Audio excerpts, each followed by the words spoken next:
Kisah ini menceritakan seorang wali Allah ketika di dalam dirinya terjadi sebuah gejolak batin yang terjadi antara akal dan hatinya, dan hingga pada akhirnya ia mendapatkan sebuah hikmah pembelajaran serta hidayah. Nama wali Allah tersebut adalah Abu Bakar Al-Shibli. Saat itu Abu Bakar Al-Shibli sedang duduk-duduk santai, tiba-tiba terbesit dalam hatinya suatu ucapan, "Kamu orang yang bakil pelit." Akalnya pun mencoba menolak dan melawannya. Ia mencoba meyakinkan dirinya bahwa dia bukan orang yang pelit. Namun tetap saja, hatinya terus saja mengatakan bahwa dia adalah orang yang pelit. Hal itu lalu membuatnya bertekad bahwa suatu saat jika ia memiliki banyak harta ia akan memberikannya kepada orang yang membutuhkan, fakir, yang ia temui pertama kali di hari itu. Hingga, suatu hari ada seorang teman datang kepadanya dengan membawa uang sebanyak 50 dinar, suatu jumlah yang lumayan banyak. "Pakai uang ini untuk memenuhi kebutuhanmu," kata temannya itu kepada Al-Shibli menawarkan bantuan.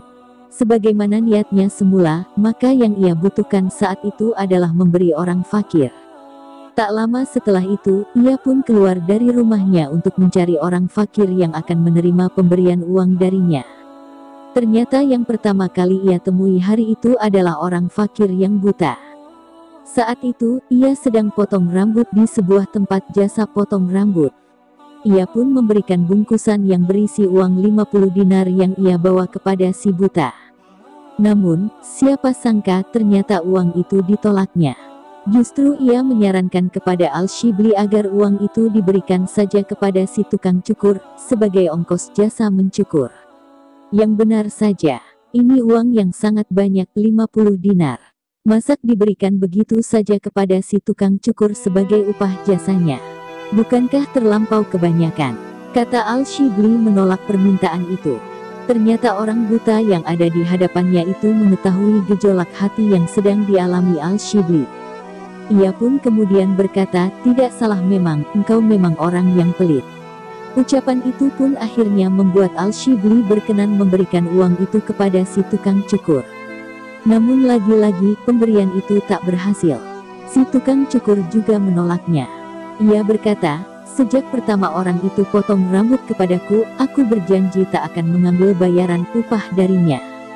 Karena tak ada yang mau menerimanya, uang itu pun akhirnya dibuang oleh Al-Shibli ke Dajlah, Sungai Tigris, Irak.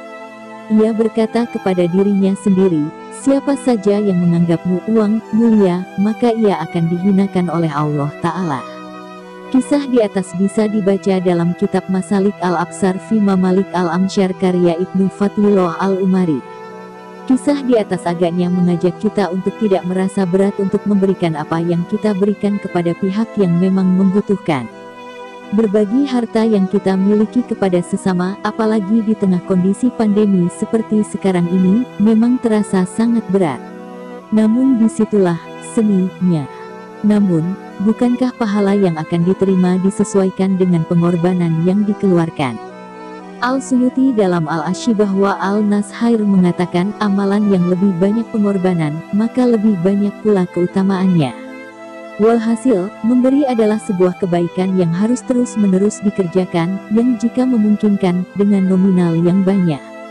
Nabi Muhammad SAW bersabda, "Tangan di atas lebih baik daripada tangan yang di bawah. Dan mulailah dari orang yang menjadi tanggunganmu. Dan sebaik-baiknya sedekah adalah yang dikeluarkan dari orang yang tidak membutuhkannya. Barang siapa menjaga kehormatan dirinya, maka Allah akan menjaganya, dan barang siapa yang merasa cukup maka Allah akan memberikan kecukupan kepadanya." Hadis riwayat Bukhari.